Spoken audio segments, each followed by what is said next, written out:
5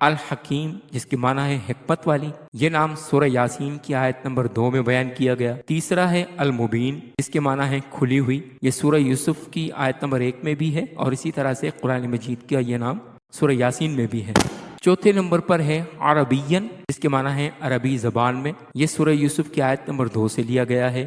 پانچویں نمبر پر ہے شفاء جس کے معنی ہے شفا دینے والی، اور یہ سورۃ الاسراء کی آیت نمبر 82 میں یہ نام بیان ہوا، جس کے بارے میں فرمایا گیا وَنُنَزِّلُ مِنَ الْقُرْآنِ مَا هُوَ شِفَاء۔ اس کے بعد دائیں طرف کالم میں جو کچھ بیان کیا گیا ہے، ہر کتاب کا کوئی نہ کوئی عنوان، کوئی نہ کوئی موضوع ہوا کرتا ہے جس پر وہ کتاب بحث کرتی ہے۔ قرآن مجید کا موضوع انسان ہے۔ قرآن مجید کے بالکل آغاز ہی میں 3 قسم کے انسان بیان ہوئے ہیں۔ الف، ایک وہ جو قرآن مجید سے صحیح طور پر مستفید ہو سکتے ہیں جنہیں مومن کہا گیا ہے۔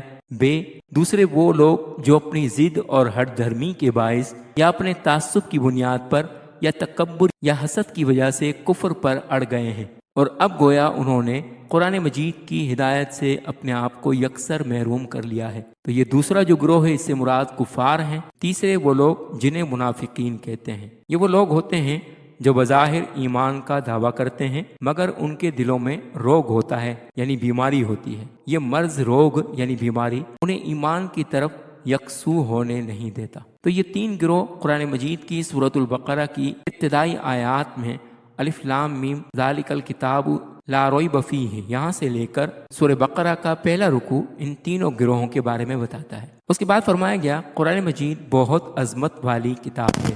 قرآن مجید کا پیغام پوری انسانیت کے لیے ہے، یہ آفاقی اور عالمگیر پیغام خداوندی ہے، یعنی قرآن مجید کا پیغام صرف اور صرف مسلمانوں کے لیے نہیں، کسی ایک قوم کے لیے نہیں، صرف ان لوگوں کے لیے نہیں ہے جو نبی کریم صلی اللہ علیہ وآلہ وسلم کے مخاطب تھے، بلکہ تمام کی تمام انسانیت کے لیے، خواہ وہ کسی ملک سے، کسی بھی قوم سے، کسی بھی زبان بولنے سے تعلق رکھتے ہوں، قرآن مجید تمام لوگوں کے لیے نازل ہوا ہے۔ اور آفاقی سے مراد، عالمگیر سے مراد کہ تمام کے تمام ملکوں میں رہنے والے لوگ، قیامت تک آنے والے تمام لوگوں کے لیے قرآن مجید بھیجا گیا ہے۔ قیامت تک آنے والی نسل انسانی کے لیے اس میں ہدایت و رہنمائی ہے، یعنی کہ قرآن مجید صرف نبی کریم صلی اللہ علیہ وآلہ وسلم کے زمانے تک کے لوگوں کے لیے نازل نہیں ہوا، بلکہ ہر دور میں، ہر زمانے میں، ہر خطے کے لوگ، ہر علاقے کے لوگ، ہر زبان والے لوگ، قیامت تک جتنے بھی لوگ آتے رہیں گے، قیامت کی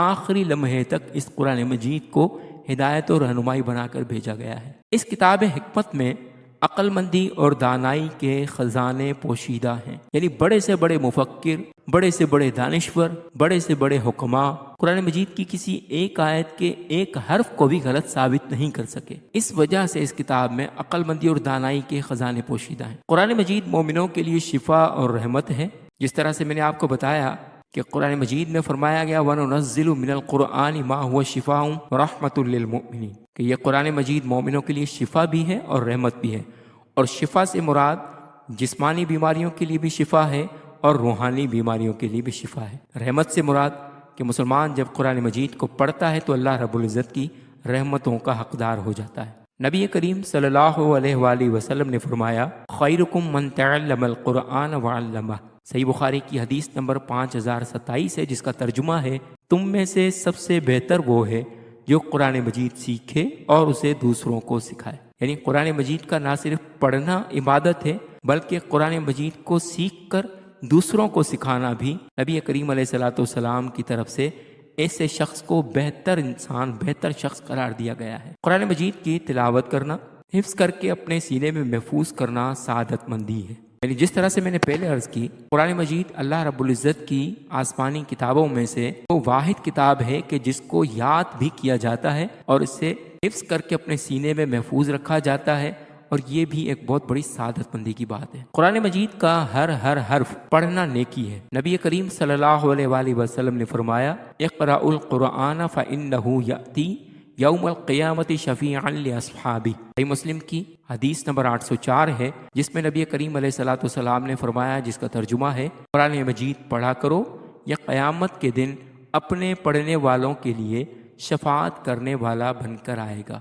یعنی قرآن مجید کے ایک ایک لفظ کو، ایک ایک حرف کو پڑھنا قیامت کے دن ہمارے نامہ اعمال میں شفاعت کا ذریعہ بنائے گا۔ آگے فرماتے ہیں قرآن مجید دنیا میں سب سے زیادہ پڑھی جانے والی کتاب ہے اور پوری انسانیت کے لیے رشد و ہدایت کا ذریعہ ہے۔ یعنی دنیا میں جتنی بھی کتابیں ہیں ان کو ایک وقت تک پڑھا جاتا ہے اور پڑھنے والے 2-4 بار پڑھ کر اس کے پڑھنے سے اکتا جاتے ہیں، لیکن قرآن مجید کا یہ اعجاز ہے، یہ معجزہ ہے کہ جتنی مرتبہ بھی قرآن مجید کو پڑھا جائے اتنی مرتبہ پہلے سے زیادہ لذت اور سرور اور روح کی غذا بنتا ہے۔ دوسری بات یہ کہ دنیا کی ہر کتاب کسی مخصوص ملک، مخصوص شہر کے لیے ہوتی ہے اور وہیں پڑھی جاتی ہے۔ قرآن مجید دنیا کی ایک واحد کتاب ہے جسے دنیا کے کسی نہ کسی ملک میں کسی نہ کسی لمحے میں لازمی پڑھا جا رہا ہوتا ہے۔ اس وجہ سے قرآن مجید دنیا میں سب سے زیادہ پڑھی جانے والی کتاب ہے۔ اس میں انسان کو پیش آنے والے تمام مسائل کا حل تفصیل سے بیان کر دیا گیا ہے۔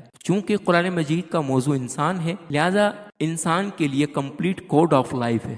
انسان کا کوئی ایسا مسئلہ نہیں ہے جس کا حل قرآن مجید میں بیان نہ کیا گیا۔ رہتی دنیا تک جتنے انسان دنیا میں آئیں گے ان تمام انسانوں کے لیے قرآن مجید ہر شخص کے ہر مسئلے کے لیے مکمل ضابطہ حیات ہے۔ یعنی ہر مسئلے کے لیے قرآن مجید میں کہیں نہ کہیں کچھ نہ کچھ فرمایا گیا ہے۔ قرآن مجید اللہ تعالیٰ کا آفاقی پیغام ہے جسے اس نے اپنے نبی صلی اللہ علیہ وآلہ وسلم پر نازل فرمایا اور نبی کریم صلی اللہ علیہ وآلہ وسلم کو سارے جہانوں کے لیے نبی و رسول بنا کر بھیجا۔ ارشاد الہی ہے وما ہوا الا ذکر للعالمین، سورۃ القلم کی آیت نمبر 52 کا ترجمہ ہے، حالانکہ وہ قرآن تو تمام جہانوں کے لیے نصیحت ہے۔ جس طرح سے پہلے کے زمانے میں ہر نبی اپنی اپنی قوم، اپنے اپنے زمانے کے لیے ہوا کرتا تھا، ہر نبی کسی خاص ملک کے لیے ہوا کرتا تھا، اسی وجہ سے ایک وقت میں کئی انبیاء علیہ السلام ہوا کرتے تھے۔ لیکن نبی کریم صلی اللہ علیہ وآلہ وسلم چونکہ آخری نبی ہیں اور تمام کائنات کے لیے نبی ہیں، تمام جہانوں کے لیے نبی ہیں، اس وجہ سے قرآن مجید بھی نبی کریم علیہ الصلوۃ والسلام کے تمام کائنات کے نبی ہونے کی وجہ سے تمام کائنات کے لیے قرآن مجید کو نصیحت بنا کر بھیجا گیا ہے۔ دوسرا یہ کہ چونکہ نبی کریم علیہ الصلوۃ والسلام آخری نبی ہیں، قیامت تک کوئی اور نبی نہیں آئے گا، قیامت تک آنے والے ہر شخص کے لیے ہمارے نبی ہی اللہ کی طرف سے آخری نبی ہیں، اسی وجہ سے قیامت تک ہر شخص کے لیے ہدایت کا سرچشمہ بھی صرف اور صرف قرآن مجید ہے،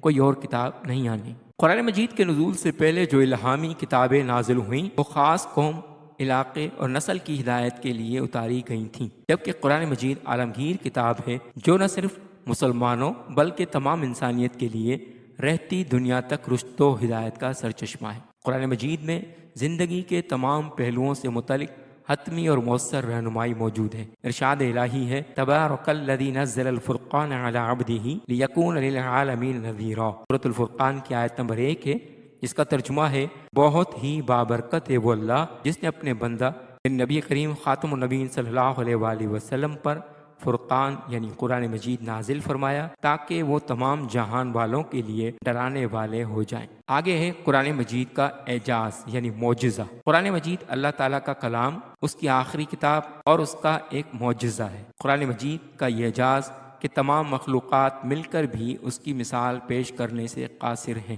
قرآن مجید نے چیلنج دیا ہے کہ اگر وہ اسے اللہ تعالیٰ کا کلام نہیں مانتے تو اس جیسا کوئی اور کلام پیش کریں، کم از کم اس جیسی ایک صورت بنا کر لے آئیں، مگر کوئی شخص بھی قرآن مجید کے اس چیلنج کا جواب نہیں دے سکتا اور نہ ہی قیامت تک دے سکے گا۔ یعنی قرآن مجید کا سب سے بڑا معجزہ یہ ہے کہ پوری دنیا کے اندر جتنی بھی کتابیں ہیں، خواہ وہ توریت، زبور، انجیل ہی کیوں نہ ہوں، آپس میں جب انہیں میچ کیا جائے تو وہ مس میچ ہوتی ہیں۔ ہر ملک کی کتاب کے اپنے اپنے الفاظ ہیں، ہر کتاب کے اندر کسی نہ کسی طرح کی کوئی تبدیلی یا کوئی تحریف ہو چکی ہے، لیکن قرآن مجید کا یہ خاص معجزہ ہے کہ دنیا کے جس خطے سے بھی قرآن مجید کو اٹھا کر پڑھا جائے، قرآن مجید کی کسی ایک سورت، کسی ایک آیت کے کسی ایک حرف کے اندر بھی رد و بدل نہیں ہے۔ اور پھر نبی کریم علیہ الصلوۃ والسلام پر جب قرآن مجید نازل ہوا، اس وقت کے کفار نے، مشرکین نے کئی طرح کے اعتراض کیے، جن میں سے ایک اعتراض یہ تھا کہ یہ شاعری ہے۔ تو اس وجہ سے قرآن مجید نے ان کو چیلنج کیا کہ اگر تم اسے خدا کا کلام نہیں مانتے تو اس جیسی کوئی صورت یا کوئی آیت بنا کر دکھا دو۔ قرآن مجید کو نازل ہوئے 1450 سال گزر چکے ہیں، لیکن آج تک کوئی اس چیلنج کو نہ قبول کر سکا نہ کوئی کر سکے گا۔ ارشاد الہی ہے قُلْ لَئِنِ اجْتَمَعَتِ الْإِنسُ وَالْجِنُّ عَلَىٰ أَن يَأْتُوا بمثل هذا القرآن لا يأتون بمثله ولو كان بعضهم لبعض ظہیرا۔ سورہ بنی اسرائیل کی آیت نمبر 88 ہے، جس کا ترجمہ ہے آپ خاتم النبیین صلی اللہ علیہ وآلہ وسلم فرما دیجئے، یعنی حضور کو یہ فرمایا گیا کہ آپ لوگوں سے کہہ دیجئے اگر تمام انسان اور جنات جمع ہو جائیں اس بات پر کہ وہ اس قرآن جیسا بنا لائیں، تب بھی وہ اس جیسا نہیں لا سکیں گے، اگرچہ وہ ایک دوسرے کے مددگار بھی بن جائیں۔ تو یہ چیلنج قرآن مجید نے قیامت تک کے تمام جن و انس کو کیا ہے۔ اسلام کے مخالفین ہر طرح کی اسلام کے خلاف سازشیں کرنے کی کوششوں میں آج بھی رہتے ہیں، لیکن قرآن مجید کا نعم البدل یا قرآن مجید جیسا کوئی قرآن یا سورت نہیں بنا سکے۔ قرآن مجید اپنی زبان و بیان، تاثیر اور تعلیمات کے لحاظ سے بھی معجزہ ہے۔ یہ انسان کے دل و دماغ پر اثر کرتا ہے۔ جب کوئی قاری قرآن پڑھتا ہے تو اسے سننے والا شخص خواہ قرآن مجید کو سمجھے یا نہ سمجھے، اس سے متاثر ہوئے بغیر نہیں رہ سکتا۔ یعنی یہ بھی قرآن مجید کا معجزہ ہے کہ عربی زبان میں نازل ہونے کے باوجود آج بھی کوئی شخص خواہ وہ کسی اور زبان سے تعلق رکھتا ہو، عربی زبان نہ سمجھتا ہو، اس کے باوجود کوئی قرآن مجید کو پڑھتا ہے یا سنتا ہے تو روحانی طور پر اس کی تاثیر کو اپنے دل و دماغ پر محسوس کرتا ہے۔ اسی وجہ سے کئی لوگ قرآن مجید کو سن کر صرف مسلمان ہو گئے، اسلام قبول کر لیا۔ اس کے بعد ہے قرآن مجید تحریف سے پاک محفوظ کتاب۔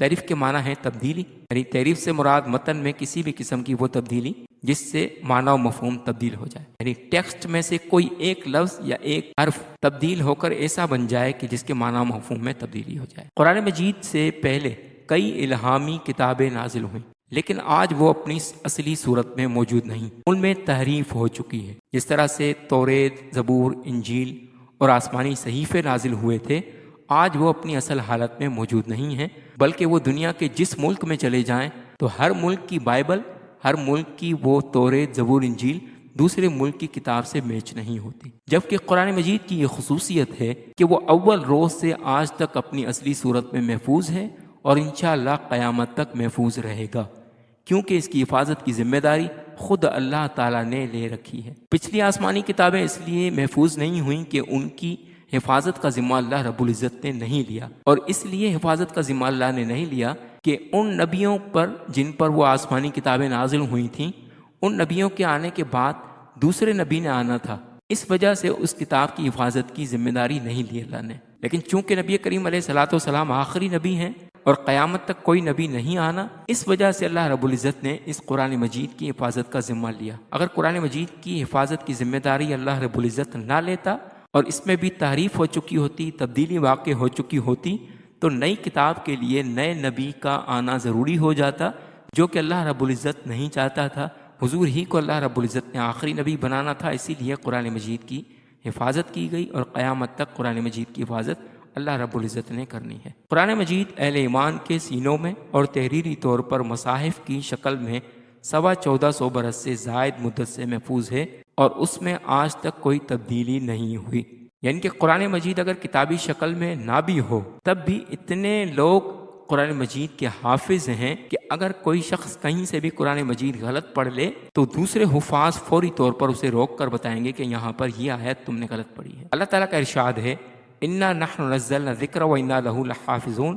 سورۃ الحجر کی آیت نمبر 9 ہے، جس کا ترجمہ ہے، بے شک ہم ہی نے اس ذکر یعنی قرآن کو نازل فرمایا ہے اور بے شک ہم ہی اس کی ضرور حفاظت فرمانے والے ہیں۔ عزیز طلبہ، ویڈیو زیادہ طویل نہ ہو جائے اس لیے آج کا لیکچر صرف یہیں تک ہے۔ اس کا دوسرا حصہ انشاءاللہ سبق کے اگلے حصے قرآن مجید کی جمع و تدوین کے حوالے سے ہم شروع کریں گے۔ امید ہے کہ آپ کو آج کا لیکچر پسند آیا ہوگا۔